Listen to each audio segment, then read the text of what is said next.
Oke, di konten sebelumnya kita sudah membahas konsep dasar rangkaian seri RLC, ya.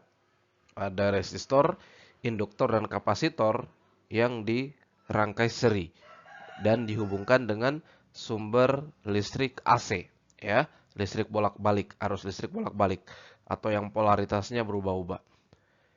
Nah, kali ini kita coba membahas beberapa soalnya, ya.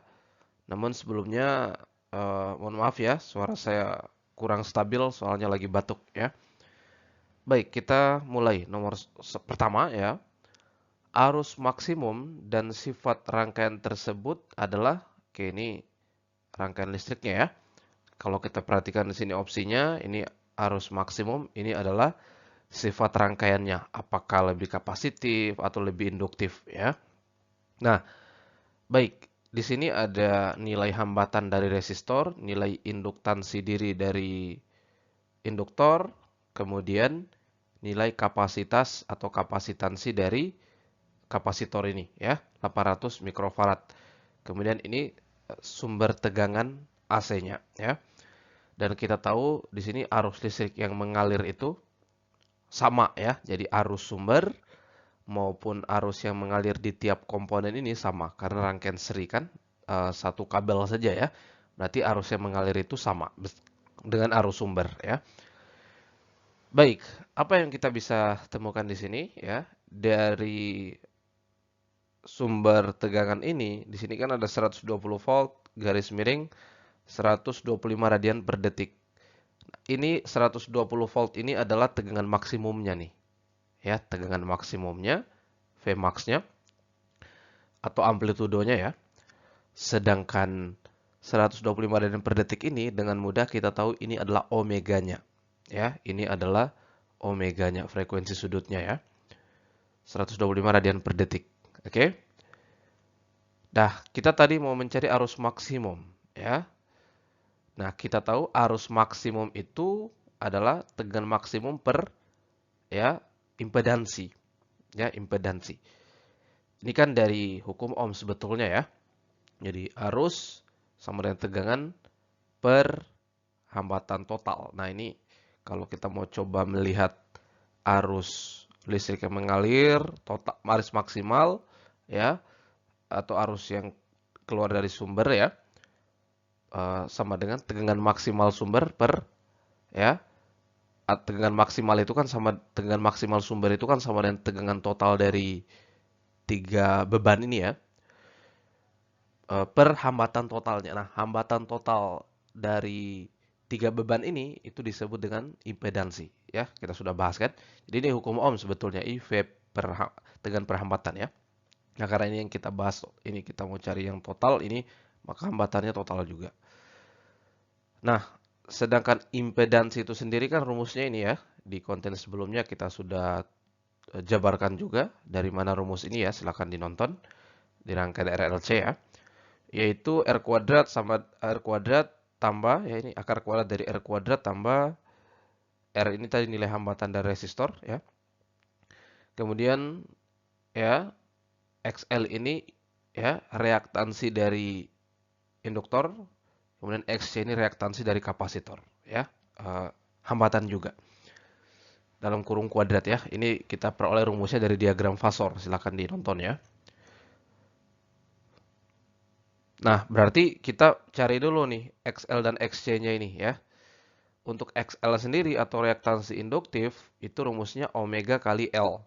Ini juga kita sudah jabarkan ya dari mana rumus ini. Nah, kita bisa masukkan nilainya. Omega kan sudah ada tadi ya. Nah, omega ini omeganya sumber ya. Omega ya, karena ini kan arusnya sama kan. Jadi omeganya pasti sama. 125 ya. Kemudian kali L.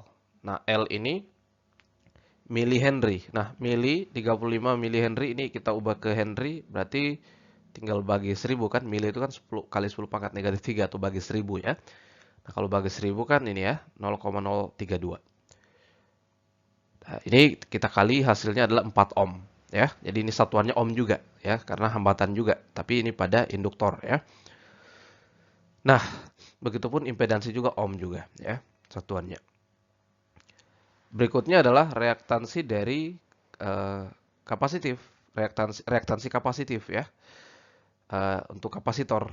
Nah, kalau ini omega L, kalau yang kapasitor adalah 1 omega C. Ya, ini juga kita sudah jabarkan dari mana rumus ini ya, di konten sebelumnya. Kita masukkan lagi nilai-nilainya. Omega, kemudian C, kapasitansi atau kapasitas kapasitor dari ini ya, 800 mikrofarad. Ini kan mikro itu kali 10 pangkat negatif 6 ya. 10 pangkat negatif 6, 800 kali 10 pangkat negatif 6 farad, ya, diubah ke farad ya, atau sama dengan ini, ya. Eh, ini kita kalikan hasilnya 0,1, ya. Dari sini kita peroleh, ya, eh, reaktansi dari kapasitor itu adalah 10, 1 per 0,1, 10 ya, 10 ohm. Nah, maka kita bisa cari nih impedansinya tadi ya, karena kita sudah peroleh XL dan XC-nya. Kita masukkan R-nya tadi 8 ya. Ini kuadrat tambah XL kurang XC ya. 4 kurang 10 kuadrat. Ini 8 kuadrat 64 ya. Tambah 4 kurang 10 negatif 6 kuadrat. Maka kita lanjutkan di sini. 64 tambah negatif 6 kuadrat adalah 36 ya. Nah, 64 tambah 36 100. Jadi akar kuadrat dari 100 adalah 10. Inilah impedansinya 10 ohm ya. Nah, berarti kita bisa lanjutkan persamaan tadi ya, arus maksimal tadi yang ditanyakan pada soal ya. Adalah Vmax dengan maksimal tadi 120 per Z. Z-nya tadi 10 ya. Maka 120 bagi 10 kita peroleh 12 ya. Jadi arus maksimal yang mengalir di rangkaian ini atau merupakan arus sumber juga sama ya. Itu adalah 12 ampere ya. Nah, berikutnya adalah sifat dari rangkaian ya. Dari mana kita tahu rangkaian ini lebih kapasitif atau lebih induktif ya? Eh, Dilihat dari nilai ya reaktansinya ya. Kalau reaktansi induktif lebih besar dari kapasitif, maka rangkaiannya lebih induktif gitu ya. Bersifat induktif. Jadi yang dominan itu kapasitornya. Kalau itu kapasitif, kalau induktif yang dominan itu adalah induktornya. Nah, di sini kita lihat bahwa XC lebih besar dari XL ya. Reaktansi kapasitif itu lebih besar dari reaktansi induktif ya. Maka rangkaian ini lebih bersifat kapasitif, lebih condong ke kapasitor ya, lebih bersifat kapasitif ya karena lebih besar XC daripada XL-nya. Lebih besar beban di XC ya daripada XL ya. Nah, berarti jawabannya adalah A ya, 12 ampere dan bersifat lebih kapasitif. Oke ya. Nomor 2, rangkaian RLC dihubungkan dengan tegangan arus bolak-balik. Oke. Jika induktansi pada rangkaian 10 pangkat negatif 3 Henry dan frekuensi resonansinya 100 Hz, kapasitansinya dengan menganggap pi kuadrat adalah 10. Oke. Ini kita coba tulis yang diketahui dulu ya. Ada induktansi ya. 10 pangkat negatif 3 ya, Henry. Kemudian ada frekuensi resonansi. Nah, ini ada frekuensi resonansi ya, 100 Hz. Di sini ada peristiwa resonansi terjadi ya.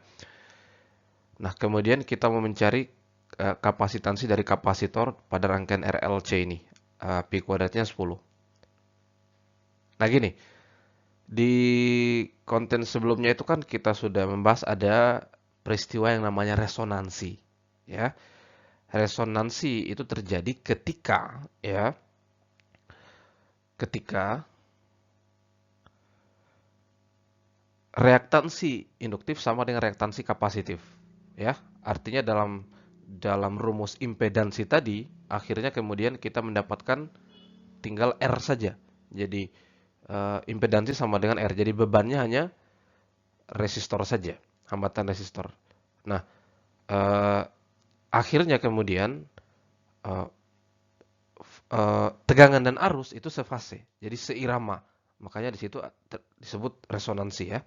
terjadi resonansi. Nah, itu terjadi ketika XL sama dengan XC, ya. Nah, gitu. Eh, nah, kita bisa mulai dari sini nih, ya. Kalau kita coba eh, lanjutkan dengan masing-masing rumusnya, XL itu omega L, XC per omega C, ya. Kemudian ini kan sama dengan omega kuadrat, kemudian L-nya jadi pembagi ya, seper CL gitu ya, atau seper LC sama saja. Omega kuadrat itu adalah, omega itu kan 2πf ya, 2πf ya, 2π per periode atau 2πf kita nyatakan sebagai frekuensi di sini karena ada frekuensi diketahui. 2πf, nah F di sinilah frekuensi resonansi ya. Karena ini terjadi dalam konteks resonansi nih rumus ini. Kuadrat ya, ada kuadrat di sini per CL. Maka kalau kita jabarkan ini kan kita selesaikan kuadratnya 4, 2 dikuadratkan 4 ya. Ini pi dikuadratkan jadi pi kuadrat, ini FR kuadrat ya, per CL. Nah, kita akan mau mencari C tadi ya, kapasitansi. Maka C itu sama dengan, ini jadi pembagi semua nih kan, seperti ini ya. Nah, kita masukkan angka-angkanya. 4 pi kuadrat tadi adalah 10. Pi kuadrat 10. Frekuensi resonansi itu 1000. Nah, ini kuadrat nih, berarti 1000 kuadrat ya, atau 10 pangkat 3 kuadrat ya. L, induktansi 10 pangkat negatif 3. Nah, oke. Oke, di sini kita perhatikan ada 10 pangkat negatif 3 dan juga 10 pangkat negatif 3. Berarti ini jadi 10 pangkat 0 ya, hasilnya 1 ya. Tapi kan ada kuadrat di sini, berarti tinggal 10 pangkat negatif 3-nya 1 saja di sini ya. Karena sudah saling menghilangkan dengan yang ini.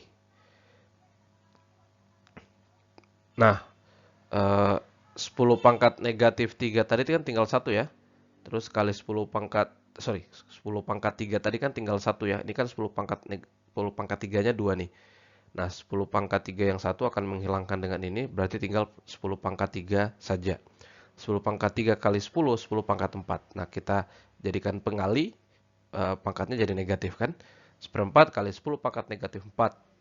Seperempat 0 pangkat, seperempat 0,25 kali 10 pangkat negatif 4 gitu ya. Nah, atau kita bisa ubah menjadi, nah ini kalau kita lihat opsinya ini nyatakan dalam mikro nih, mikrofarad ya. Oke, ini 0,25 ini kan 25 kali 10 pangkat negatif 2 ya. Nah, negatif 2 dan negatif 4 jadi negatif 6 ya. Maka ini 25 kali 10 pangkat negatif 6 farad ini ya. 10 pangkat negatif 6-nya kita ubah jadi mikro kan. Nah, jadi 25 mikrofarad. Ini kan masih farad yang ini. Nah, 10 pangkat negatif 6 kita jadikan mikro. Jadi 25 mikrofarad. Ya. Jadi D jawabannya. Soal berikutnya, jika nilai R 600 ohm, L 2 Henry, dan C 10 mikrofarad, ya, impedansi dan beda sudut fase arus tegangan dalam rangkaian adalah, oke, ini kita mau mencari impedansi Z tadi ya, dan perbedaan sudut fase antara arus dan tegangan. Ini tegangan sumber ya. Nah, di sini dari sumber ini kita langsung bisa mendapatkan informasi tegangan maksimal sumber ya. 100 akar 2 volt ya. Dan omega. Omega ini kan 100 ya. 100 radian per detik. Ini kan Vmax sin omega T ya. Ini 100 ini omeganya. Nah, untuk mencari Z, tadi kita harus punya XL dan XC dulu kan? Di konten sebelumnya tadi sama caranya. Di soal sebelumnya tadi ya, sama caranya. XL tadi omega L ya. Omeganya ini 100 kali ya. Nah, omega ini kita pakai omeganya tegangan bisa. Bisa ya. Omeganya tegangan sumber bisa. Karena tadi ya, omega ini di omeganya arus juga gitu. Dan arus ini kan yang mengalir sama ya di setiap komponen. Jadi boleh. Kemudian ini L-nya 2. Jadi 100 kali 2, 2 ohm. Nah, kemudian XC. XC itu seper omega C tadi rumusnya ya. Omeganya 100, C-nya 10 mikrofarad. Nah, 10 mikrofarad itu 6 mikro tadi 10 pangkat negatif 6 ya, diubah ke farad. Nah, jadi gini. Oke, ini 10 pangkat 2 kali ini jadi 10 pangkat 3, 10 pangkat 3 kali 10 pangkat negatif 6 jadi 10 pangkat negatif 3 ya.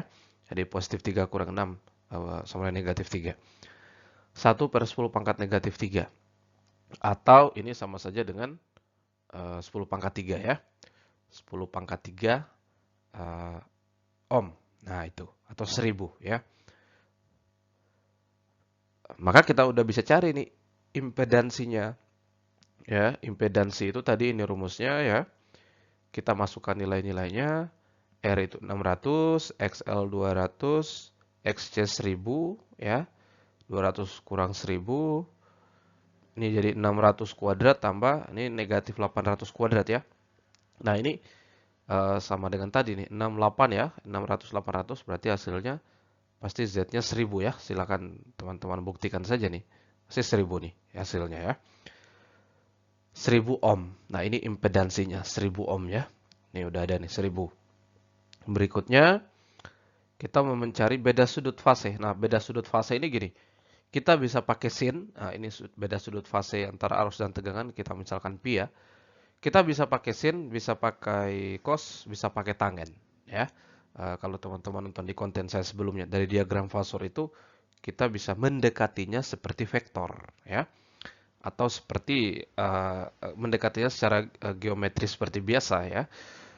Nah, kalau kita pakai tangen gini rumusnya ya, karena sisi depannya itu yang ini, sisi dekat sudutnya itu yang ini.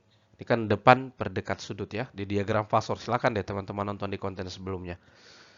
Nah, ini rumusnya ya. Di konten sebelumnya nih kita sudah coba jabarkan dari mana rumus ini. Sin juga bisa.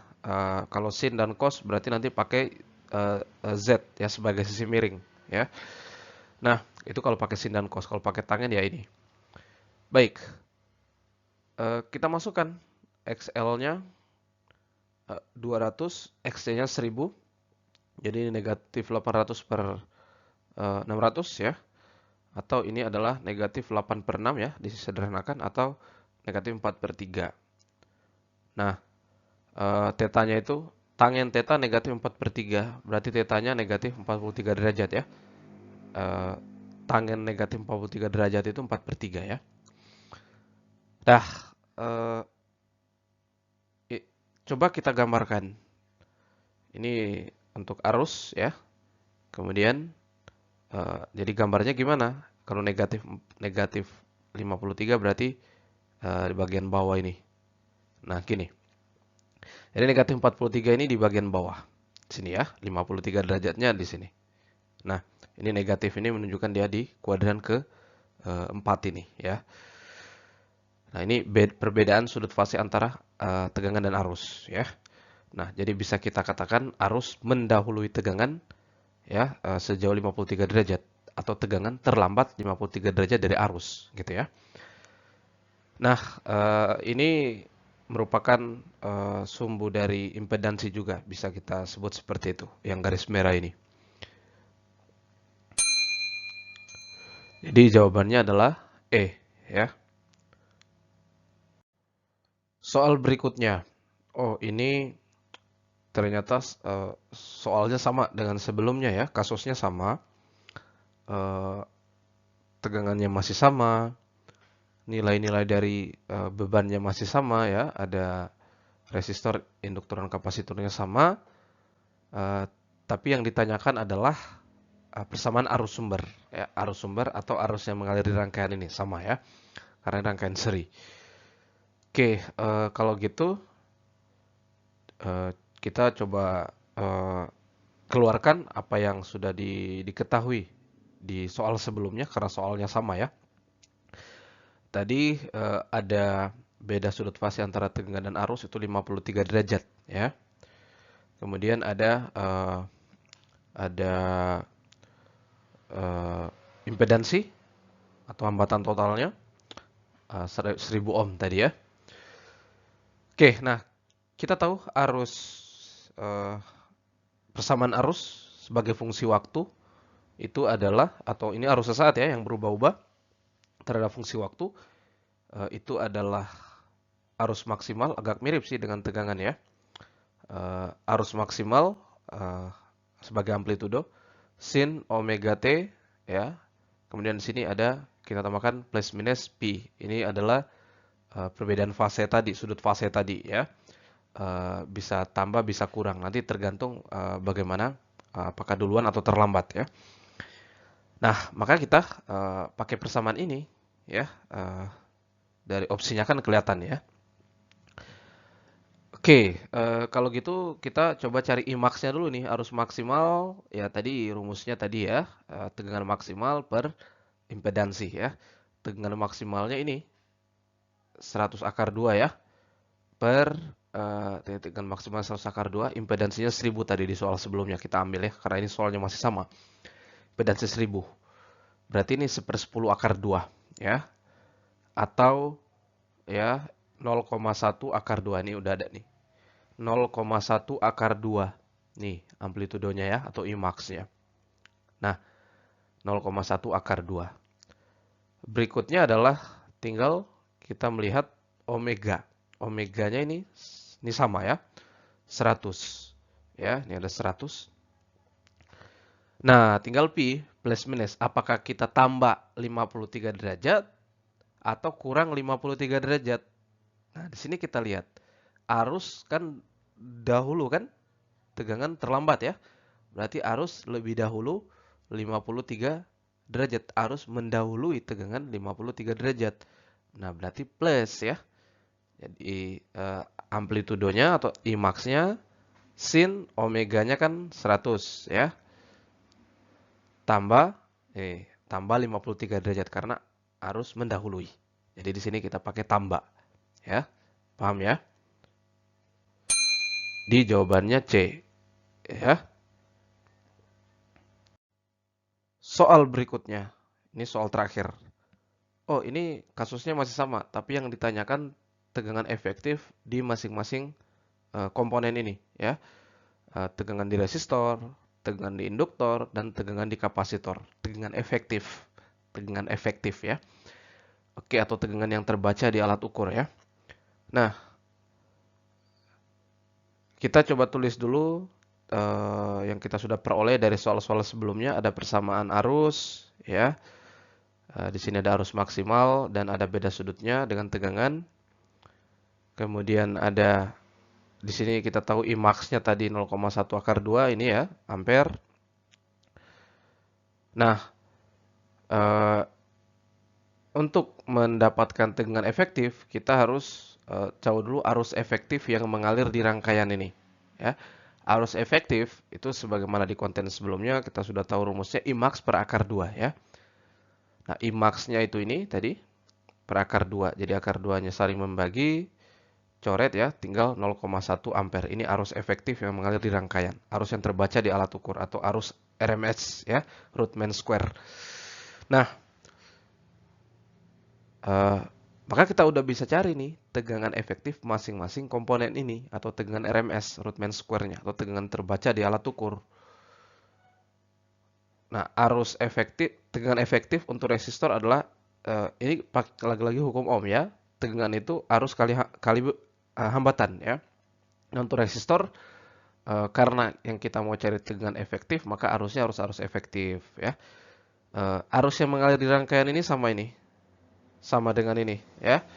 Berarti kita menggunakan arus efektif ini untuk ketiga komponen ini karena sama nilainya sama. Kita masukkan 0,1 R-nya 600 ya. Berarti hasilnya adalah 60 volt. Ini tegangan efektif di resistor. Berikutnya di induktor. Ya rumusnya sama. Arus kali hambatan ya. Nah, atau beban. Nah, di induktor itu kan bebannya adalah reaktansi induktif ya, XL. Oke, berarti kita ingat lagi tadi hasil di soal sebelumnya. XL-nya kan 200 ohm, XC-nya tadi 1000 ohm ya tadi di soal sebelumnya tadi kan ini masih sama nih kan. Nah, kita tidak perlu hitung ulang kan, kita lihat saja tadi, baru kita masukkan 0,1 XL-nya 200 ya. Nah, maka ini hasilnya adalah 20 volt ya. Ini tegangan efektif di induktor. Kemudian di kapasitor, eh, tegangan efektifnya arus efektif kali reaktansi kapasitor ya.